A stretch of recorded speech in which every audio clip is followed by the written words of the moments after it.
1000 دن کی سیاسی تنہائی، کورٹ کا پریشر، پی ٹی آئی کے اندر بے چینی، مڈل ایسٹ میں پھر سے جنگ کا خطرہ، ایران اور امریکہ آمنے سامنے، اور پاکستان ایک ڈینجرس سیاسی اور معاشی کراس روڈ پر کھڑا ہے۔ کیا پاکستان کسی نئے کرائسس کی طرف جا رہا ہے؟ کیا عمران خان کو سیاست سے پرماننٹلی سائیڈ لائن کرنے کی کوشش ہو رہی ہے؟ اور اگر مڈل ایسٹ میں سچویشن اور بگڑتی ہے تو پاکستان پر اس کا کیا اثر پڑے گا؟ آج ہم بات کریں گے ان تمام ڈیولپمنٹس کی جو پاکستان اور ریجن کا فیوچر چینج کر سکتی ہیں۔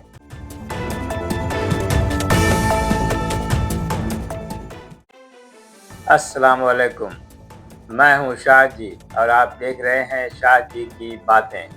آج 11 مئی 2026 اور دن ہے سوموار کا۔ ناظرین، سب سے پہلے بات کرتے ہیں پی ٹی آئی اور عمران خان کے بارے میں۔ اسلام آباد ہائی کورٹ میں 190 ملین پاؤنڈ کیس اور ریلیٹڈ اپیلز ایک بار پھر نیشنل اٹینشن کا مرکز بنی ہوئی ہے۔ ریسنٹ رپورٹس کے مطابق سسپینشن پلیز اور اپیل کے حوالے سے پی ٹی آئی ورکرز میں فرسٹریشن بڑھ رہی ہے۔ پی ٹی آئی لیڈرشپ اب اوپنلی جوڈیشل کمیشن اور ٹرانسپیرنسی کی ڈیمانڈ کر رہی ہیں، خاص طور پر 9 مئی انسیڈنٹ کے حوالے سے۔ کیا پولیٹیکل ٹمپریچر کم ہو رہا ہے یا پاکستان مزید پولرائزیشن کی طرف بڑھ رہا ہے؟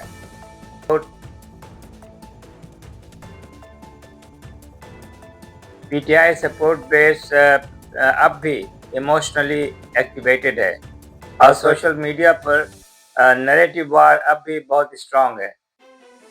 عمران خان فزیکلی جیل میں ہے لیکن پولیٹیکلی اب بھی ڈسکشن کے سینٹر میں ہے۔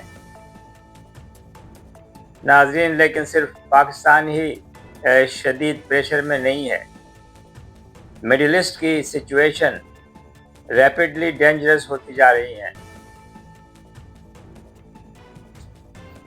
امریکہ اور ایران کے درمیان اسٹریٹ آف ہرمز ایشو نے گلوبل ٹینشن کو اور مزید انکریز کر دیا ہے۔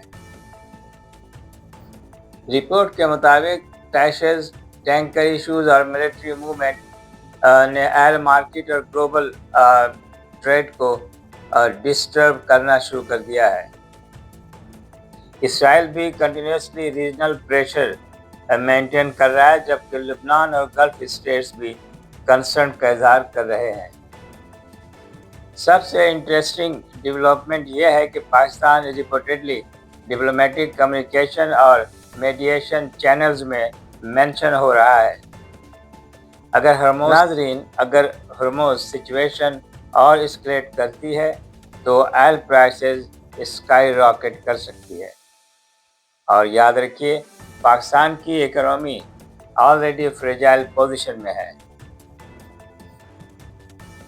میں آپ سے ناظرین پوچھنا چاہتا ہوں کہ کیا پاکستان کو امریکہ اور ایران کے معاملے میں نیوٹرل پوزیشن اختیار کرنی چاہیے؟ کامنٹ سیکشن میں ضرور بتائیے۔